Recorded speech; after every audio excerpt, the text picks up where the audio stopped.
सरके रखो, चारों को सरके रखो। हाँ।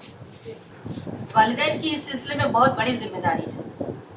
वालिदैन बचपन ही से अपने बच्चों को मॉरल वैल्यू सिखाएं और उन्हें बताएं कि उनकी लिमिटेशंस क्या हैं, और अगर वो उन लिमिटेशंस का पालन नहीं करेंगे तो किस तरीके से उनको नुकसान हो सकता है, उन सारी चीज़ों से पेरेंट्स को बताना बहुत ज़रूरी है।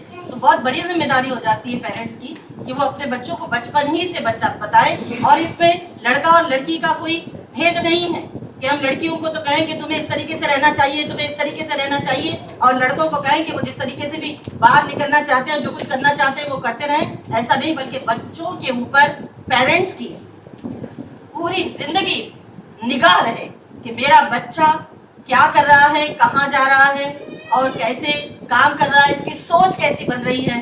तो पेरेंट्स को घर में अपने बच्चों पर बहुत ज़्यादा ध्यान देने की ज़रूरत है, क्योंकि आप देख रहे हैं कि ये टीवी और जो है सोशल मीडिया के ज़रिए से जो बुराई है वो सैलाब की तरह आ रही है। तो इस सैलाब से बंद बांधने के लिए पेरेंट्स जो है बहुत बड़ा रोल अदा कर सकते हैं, क्योंकि बहुत बड़े वक्त तक बच्चे घर में रहते हैं। तो वो अपने बच्चों के ऊपर निगाह रखें, वो क्या देख रहे हैं, और फिर उसके नुकसान से भी उनको आगाह करें। देखिए, हमारा जो मकसद है इस मुहिम का वो यही है कि जैसा कि टॉपिक से ही जाहिर है कि मॉरलिटी इज़ फ्रीडम। आज इंसान हर चीज़ से आज़ादी चाह रहा है, लेकिन अकेले आज़ादी से अगर वो आज़ाद रहना चाहेगा तो उसको सच्ची आज़ादी नहीं मिल पाएगी। तो उसको कहीं ना कहीं अपनी मॉरल वैल्यूज़ के साथ जोड़ना पड़ेगा। मॉरल वैल्यूज़ के बगैर इंसान को हकीकी आज़ादी नहीं मिल सकती।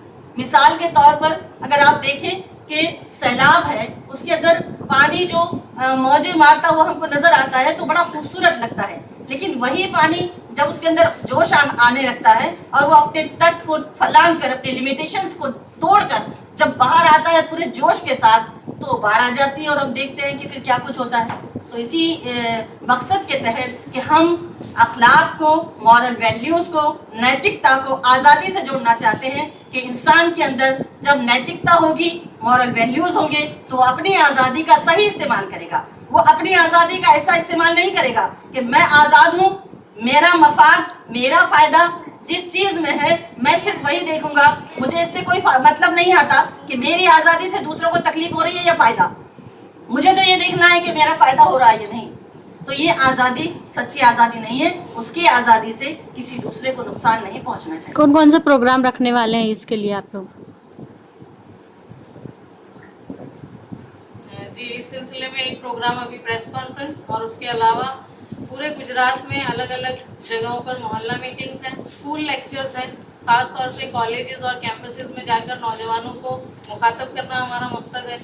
उसके अलावा पैनल डिस्कशंस और इंटरफेथ डायलॉग्स। तमाम जितने भी मज़ाहिब के लोग इस हिंदुस्तान में पाए जाते हैं, इस गुजरात में पाए जाते हैं, हम उन तमाम मज़ाहिब के लोगों के साथ मिलकर डायलॉग करना चाहते हैं कि नैतिकता हर मज़हब को, हर मज़हब में प्रमोट की गई है, और उसको आज़ादी के साथ जोड़ना हमारे समाज के लिए, लोगों के लिए बहुत ज़रूरी है। तो खास तौर से जो एक अहम बड़ा प्रोग्राम जो हम करने जा रहे हैं 28 सितंबर को टैगोर हॉल में, क्या है उस प्रोग्राम में, क्या वो मैसेज हमारा कंक्लूडिंग प्रोग्राम होगा इस मुहिम का, इस कैंपेन का, और जिसके ज़रिए हम यही मैसेज लोगों में आम करना चाहते हैं कि मोरालिटी के साथ ही फ्रीडम असल फ्रीडम। देखिए, जहाँ तक हिजाब का मामला है तो हम जिस देश में रहते हैं वो हमारा जमहूरी मुल्क है।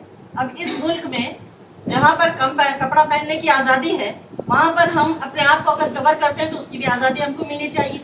और ये बात वाज़ेह है कि अगर यहाँ पर आप अगर इस्लाम की बात करें तो इस्लाम तो साफ ही कहता है कि आप अपने आप को कवर करके चलेंगी, तो ये जितने भी सारे मसाइल जिनका यहाँ पर अभी तस्करा किया गया है, इनसे आप बचे रहेंगे, महफूज रहेंगे, ठीक है। लेकिन साथ ही साथ जो है हमारा इस दूसरे तरीके से हम इसको बात करें तो आप देख लीजिए कि हिजाब का मामला हो या कपड़ों का मामला हो, तो उसमें लड़कियां और बहनें और ख़वातीन खुद अपनी मर्यादाओं का ख्याल रखेंगी कि वो कौन से लिमिटेशंस हैं जिनका ख्याल रखेंगे तो हम नुकसान में नहीं जाएंगे, हमको तकलीफ नहीं होगी, हमें परेशानी नहीं होगी, हम महफूज रहेंगे। और वो कौन सी मर्यादाएं हैं जिनको अगर तोड़ दिया जाएगा तो उसके बाद वो थोड़ा नुकसान में आ सकती हैं। एक महीने में आप कितने लोगों को जोड़ना चाहेंगे? वैसे तो हमारा टारगेट 10 लाख लोगों तक है। इसमें 10 लाख लोगों को पहुंचने के लिए कितने लोग आपके साथ काम में आएंगे? हमारा पूरा कैडर है। साथ ही साथ हम हमारी मुस्लिम समाज को भी जोड़ना चाहेंगे।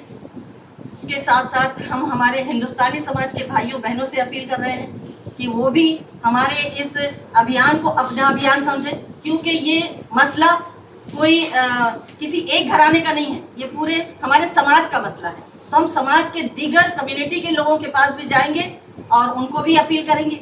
हम स्कूलों में जा रहे हैं, हम कॉलेजेस में जाएंगे, हम यूनिवर्सिटी कैंपस में जाएंगे, हम जो है मदरसों में जाएंगे और हम जो है पैनल डिस्कशन कर रहे हैं एडवोकेट्स के साथ, एकेडमिशियंस के साथ, हम पैनल डिस्कशन कर रहे हैं लॉयर्स के साथ कि वो लोग इस तरीके की बातों को आगे बढ़ाने वाले बने। हम जो इंटरफेथ डायलॉग कर रहे हैं, हम धर्म गुरुओं को भी इससे जोड़ना चाह रहे हैं, क्योंकि धर्म गुरुओं के साथ बहुत सारी आवाम होती है। तो हर मजहब के धर्म गुरु होते हैं, तो तमाम मजाहिब के धर्म गुरुओं से हम मिल रहे हैं और उनके पास जाकर अपना मैसेज पहुंचा रहे हैं, उनसे अपील कर रहे हैं। इसीलिए हमने एक इंटरफेथ सेमिनार का भी आयोजन किया है। 1 महीने के बाद ये मुहिम कंटिन्यू रखेंगे? बिल्कुल कंटिन्यू रहेगी। सेल्फ डिफेंस बहुत ज़रूरी है। उन्हें अपने आप को डिफेंस करने के लिए उनके अंदर ताकत होनी चाहिए, उसके लिए इंतजामात होने चाहिए। उसके लिए हमारे समाज को भी इस बात की फिक्र करनी चाहिए कि हमारी बेटियां अपने आप को की हिफाजत करने वाली बने, इतनी सशक्त हों वो। तो बेटियों को सशक्त होने की बहुत ज़रूरत है। अच्छा, रेप केस और जुल्म सितम जो लड़कियों पे बढ़ रहे हैं उसके लिए कैसे आवाज़ उठाएंगे इस मुहिम में? क्या बातें रखने वाले हैं आप लोग, खास चीज़ें? रेप केसेस और महिलाओं पर जो अत्याचार है जो बढ़ता चला जा रहा है, उसके सिलसिले में हमने जो डेटाज अभी आपके सामने आए हैं, हमारे लोगों ने उन डेटाज को जमा किया है और ये डेटाज हम लोगों के सामने रख रहे हैं और ये बता रहे हैं कि ये तो वो केसेस हैं जो दर्ज हुए हैं, और जो दर्ज नहीं हुए हैं ऐसे तो बेशुमार केसेस होंगे जो हमारे सामने नहीं आए हैं। तो रेप केस में जो रूट कॉज है, अगर हम उसके रूट कॉज में जाते हैं तो वो है पोर्नोग्राफी। अगर पोर्नोग्राफी पर ही पाबंदी लगा दी जाए, उसी को रोक दिया जाए, तो बहुत हद तक इन रेप केसेस को हम रोकने में कामयाब हो सकते हैं। और गवर्नमेंट में आपको ये जानकारी दिया है और ये गवर्नमेंट में क्या आपको सपोर्ट है? गवर्नमेंट यहाँ का जो गुजरात गवर्नमेंट को आपने क्या कुछ सपोर्ट किया है? इस सिलसिले में हमारा जो टारगेट है, हम गवर्नमेंट के जो अधिकारी होते हैं, जो पोस्ट पर होते हैं, सरकारी पोस्ट पर, उनसे मुलाकातें करेंगे। इसमें इंडिविजुअल मुलाकातें हमें उनसे करनी है और उनके सामने जो मैसेज अभी आपके सामने आया कि हम कानून बनाने वालों में ऐसे लोगों को लेके आए जो खुद नैतिकता को प्रमोट करने वाले हैं। तो इस सिलसिले में हम इंडिविजुअली सबसे मुलाकातें करने वाले हैं।